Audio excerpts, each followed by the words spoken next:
कोई सा भी निबंध मैं यहाँ सेट कर सकता हूँ, बस आप पहले सुन लीजिए। लिखेंगे क्या? एक तो ये बेटा जरा सोचिए, ये लिखना है आपको।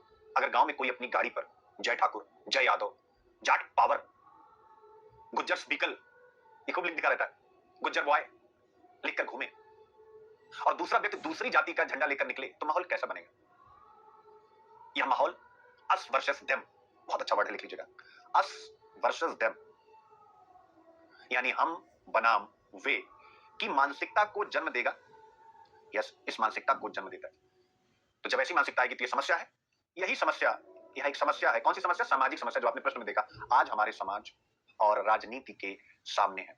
और इसी समस्या को रोकने के लिए यूपी गवर्नमेंट, उत्तर प्रदेश सरकार ने हाल ही में ये बड़ा कदम उठाया, जो मैंने आपको बताया कि जाति आधारित राजनीतिक रैलियों पर पूर्ण प्रतिबंध रहेगा। गाड़ियों पर जाति का नाम या स्टिकर हटाए जाएंगे। सार्वजनिक स्थानों से जाति क्षेत्र वाले बोर्ड हटाए जाएंगे। सोशल मीडिया पर जाति का गौरव या घृणा फैलाने वालों पर सख्त कार्रवाई की जाएगी। यह आदेश जो एग्जीक्यूटिव ऑर्डर है उत्तर प्रदेश सरकार का, या इलाहाबाद हाईकोर्ट के ही एक हालिया निर्णय के आलोक में आया है। हाईकोर्ट में 16 सितंबर को, मेरे प्यारे बच्चों, यानी 2025 को ही एक केस की सुनवाई हो रही थी और जस्टिस विनोद दिवाकर साहब, इनका नाम आप याद रखिएगा।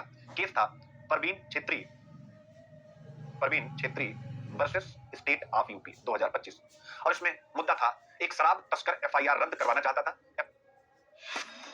लिखी हुई थी माली, ठाकुर, ब्राह्मण, पहाड़ी और राजपूत। तो जब जस्टिस विनोद दिवाकर साहब, सावरकर कह सकते हैं, उन्होंने बड़ा एक फैसला लिया है।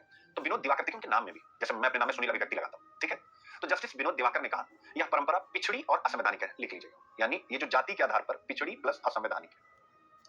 उन्होंने एक प्रश्न उठाया कि जब हमारे पास आज आधार कार्ड है, फोटो है, फिंगरप्रिंट जैसे आधुनिक साधन किसके? आइडेंटिफिकेशन के, तो मॉडर्न आइडेंटिफिकेशन टूल्स हैं, तो जाति क्यों लिखी जाए?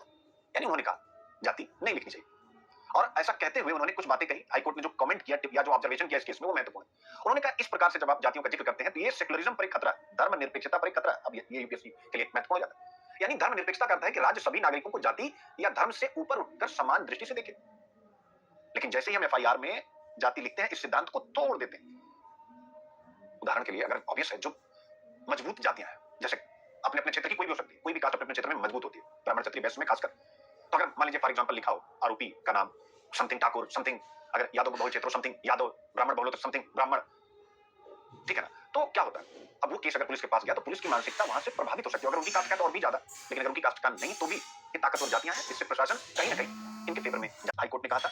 दूसरी चीज मेरे प्यारे बच्चों, हाईकोर्ट ने कहा कि ये नेशनल यूनिटी पर खतरा है। मेरा सबसे बड़ा फैक्ट हमेशा से यही है, क्योंकि मैं साहित्य का भी विद्यार्थी हूँ और टीचर भी हूँ, हिंदी साहित्य का और इतिहास का भी विद्यार्थी हूँ, और ऑब्वियसली इतिहास का भी टीचर। राष्ट्रीय एकता को खतरा, ये सबसे बड़ी चीज है। मैं दो कहानियों के माध्यम से आपके सामने रखूंगा। दोनों ऑप्शनल जो मैं पढ़ाता हूँ, जो मेरे दोनों ऑप्शनल थे, नहीं दोनों ऑप्शन हमारे टाइम पे दो ऑप्शनल थे, इन्हीं दोनों ऑप्शनल से मैंने यूपीएससी का इंटरव्यू दिया।